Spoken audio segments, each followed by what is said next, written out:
தமிழ்நாட்டில் பார்த்தீங்கன்னா கிராமப்புறங்கள்ல வந்து உள்கட்டமைப்பு மேம்படுத்தணும், இங்கே குளங்களை மேம்படுத்தணும், தெருவிளக்குகள் அமைக்கணும், சாலைகளை மேம்படுத்தணும், இந்த மாதிரி உள்கட்டமைப்பு மேம்படுத்துறதுக்காக கிராமப்புறங்கள்ல இந்த ஸ்கீமை லான்ச் பண்ணியிருக்காங்க 2006 இப்போ எதுக்காக இந்த ஸ்கீம் பத்தி பாக்குறோம்னா, இந்த திட்டத்தின் கீழ் பாத்தீங்கன்னா மாநில அரசுடைய பங்கு நிதியான 125 கோடியை இப்ப விடுவிக்கிறதுக்கு ஊரக வளர்ச்சி மற்றும் ஊராட்சி துறையானது ஒப்புதல் அளிச்சிருக்காங்க. சோ இந்த ஸ்கீம் வந்து ஊரக வளர்ச்சி மற்றும் ஊராட்சி துறையினாலதான் செயல்படுத்தப்படுகிறது. இந்த அனைத்து கிராம அண்ணா மறுமலர்ச்சி திட்டம் அப்படிங்கிறது இது 2006 தொடங்கப்பட்டது. கிராமப்புறங்கள்ல உள்கட்டமைப்பு மேம்படுத்துறதுக்கு என்னென்னலாம் மேம்படுத்துவாங்க அப்படின்னா, குளங்களை புனரமைப்பாங்க, அதுக்கடுத்து தெருக்கள் சாலைகள்லாம் இருக்கு இல்லையா, அதெல்லாம் வந்து நவீனப்படுத்துவாங்க, மேம்படுத்துவாங்க. அடுத்து புதுசா தெருவிளக்கு கம்பங்கள் அங்கங்கே அமைப்பாங்க. நெக்ஸ்ட் வாழ்வாதாரம் சந்தைப்படுத்துதல் வசதிகளானது அங்கே ஏற்படுத்தி தரப்படுகிறது. இந்த திட்டத்தின் கீழ் தமிழ்நாட்டில் மொத்தமா எத்தனை கிராம பஞ்சாயத்துகள் இருக்கு அப்படின்னா 12,482 கிராம பஞ்சாயத்துகள். இந்த நிதியாண்டுல இந்த ஸ்கீம் பாத்தீங்கன்னா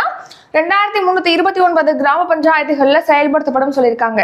சோ செகண்ட் ஃபேஸ் அனைத்து கிராம அண்ணா மறுமலர்ச்சி திட்டத்துடைய 2ஆம் கட்டமானது 1087 கோடியில இந்த நிதியாண்டுல 2329 கிராம பஞ்சாயத்துகள்ல செயல்படுத்தப்படும் சொல்லியிருக்காங்க.